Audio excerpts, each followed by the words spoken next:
My name is Sophia. I'm 31 years old, and I work part-time at a small neighborhood grocery store. It's early November, and like every year, things are starting to get busy as we move closer to the holiday season. The air outside has started to turn crisp, and with Christmas around the corner, everyone's preparing for the rush. This year feels a bit different for me. My husband Lucas and I have made a big decision. We're going to spend Christmas with his family in Boston, which means I'll need to ask for time off. Normally, I wouldn't mind working over the holidays, but this is special. It's the first time Lucas's parents will meet our son, Alexander, who just turned 2. We've put off visiting them for years now, and this Christmas feels like the right time to finally make the trip. With that in mind, I walk up to my manager during a quieter moment in the store. "Hey, can I talk to you for a minute?" I ask, trying not to sound too nervous. "Of course, Sophia." "What's on your mind?" he replies, turning away from the stack of inventory he's organizing. "Well," I start. "I was hoping to take a couple of days off for Christmas this year. My husband and I are planning to visit his parents in Boston. I'd need the 24th and 25th off. Would that be okay?" The manager raises an eyebrow. "That's unusual for you, Sophia. You don't normally ask for time off during the holidays." I nod, offering a small smile. "Yeah, it's not something I do often, but this year is different. We're introducing our son to his grandparents for the first time. It's been a long time coming." He looks thoughtful for a moment, then smiles. "That sounds like a great reason. You're always so hardworking, Sophia. Go ahead and take the time off. The store will survive without you for a couple of days." I feel a wave of relief. "Thank you. I really appreciate it." Later that night, after putting Alexander to bed, Lucas comes home from work. He's a medical technician, and his shifts often run late, so we don't get much time together during the week. We sit down for a late dinner, and I tell him the good news. "I got the time off," I say, smiling as I pass him a plate of pasta. "What about you? Did your boss approve your leave?" Lucas nods, looking a bit distracted. "Yeah, I'm good to go for Christmas, but there's something I need to tell you."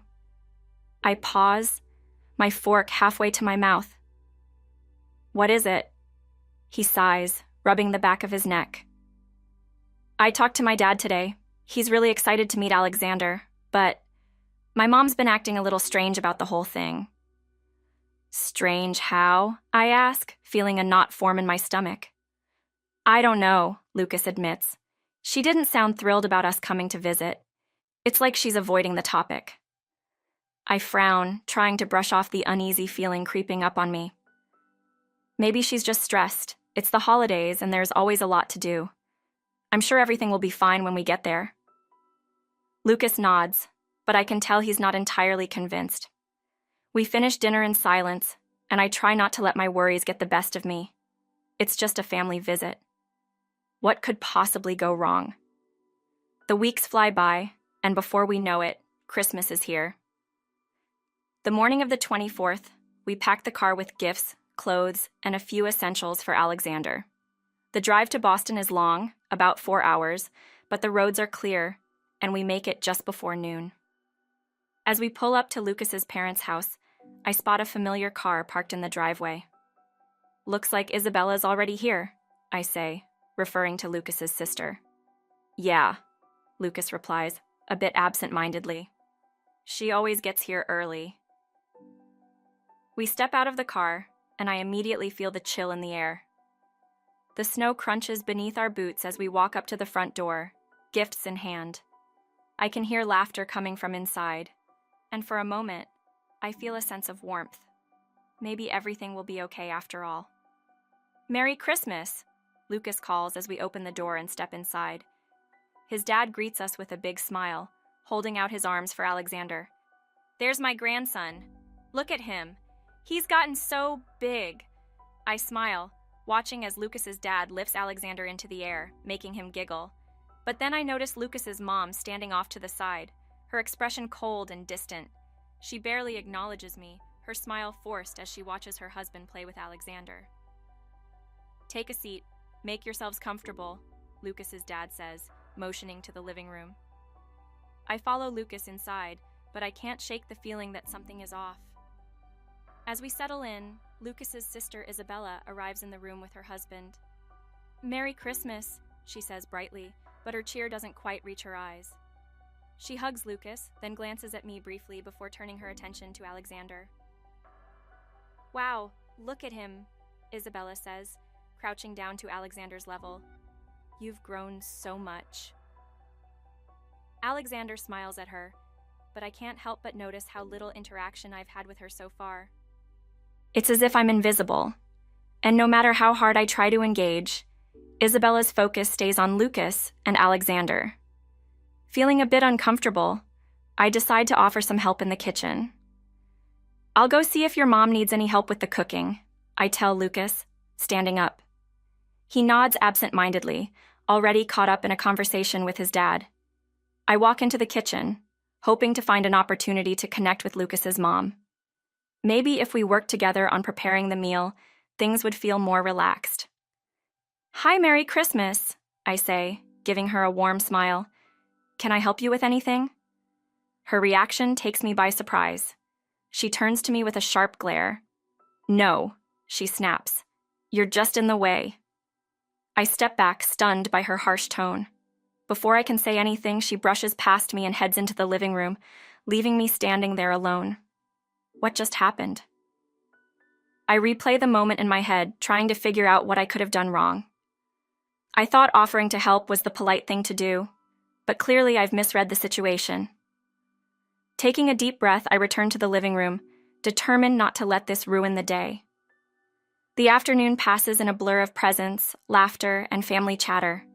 Lucas's dad gives Alexander an envelope filled with money as a Christmas gift, and Alexander beams with excitement as he clutches it in his small hands. Say thank you, Alexander, Lucas's dad says with a grin. Thank you, Alexander chirps, and everyone laughs. But something catches my eye. Lucas's mom and Isabella, standing together exchanging glances. There's something about the way they're smiling. It's not a warm, joyful smile. It's something else. Something that makes the hairs on the back of my neck stand up. Am I imagining things? I shake off the feeling and try to focus on the happy moments with Alexander.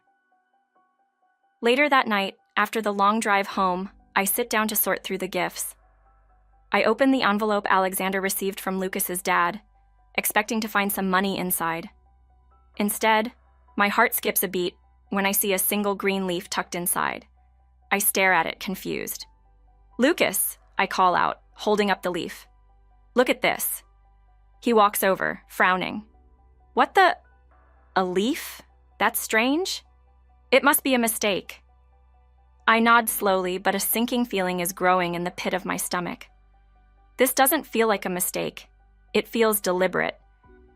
Just as I'm about to say something, Lucas's phone rings. He picks it up, glancing at the caller ID. It's my mom, he says, answering.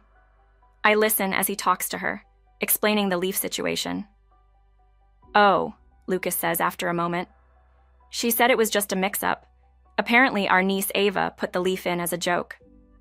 He shrugs, hanging up the phone. Nothing to worry about. But I can't shake the uneasy feeling that something is wrong. The way Lucas's mom looked at me, the coldness in her voice, and now this leaf, it doesn't add up. The next day, as we visit my parents, I'm still thinking about the strange events at Lucas's family home. My parents are thrilled to see Alexander, showering him with love and gifts. The warmth and affection in their home is a stark contrast to the tension I felt in Boston. As we sit down for lunch, I can't help but wonder, why did Lucas's mom treat me like that? Why was Isabella so distant? And what was the meaning behind that leaf? After we get home and put Alexander to bed, I finally decide to talk to Lucas about it. Hey, I say, sitting down beside him on the couch. There's something I need to talk to you about. He looks at me, concerned. What is it? I hesitate, unsure how to put my feelings into words. Your mom and Isabella, they were acting strange yesterday. It felt like they were avoiding me, like they didn't want me there. Lucas frowns. What do you mean? I don't know, I admit. It was just a feeling I had. And then, when I tried to help your mom in the kitchen, she snapped at me. It was like she couldn't stand being around me. Lucas shakes his head. That doesn't sound like my mom. She's always been a bit reserved, but she wouldn't be rude for no reason. I nod, but deep down, I know there's more to the story. I just can't figure out what. A few days later, things take a surprising turn. Lucas gets a call from his dad, who sounds unusually serious.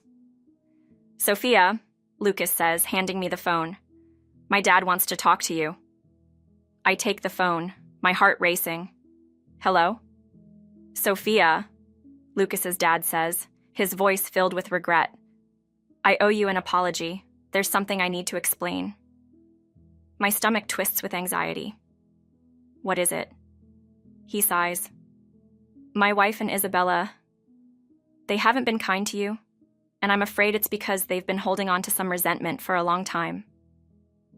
Resentment? Why? I ask, confused. It's complicated, he says slowly. They've never fully accepted you because they don't think you're good enough for Lucas. They've judged you based on things that don't matter, like the fact that you don't wear expensive brands or come from a wealthy family. I'm stunned, unable to speak. It's ridiculous, I know, he continues. And I'm sorry you had to deal with their behavior. That leaf in the envelope, it wasn't just a joke.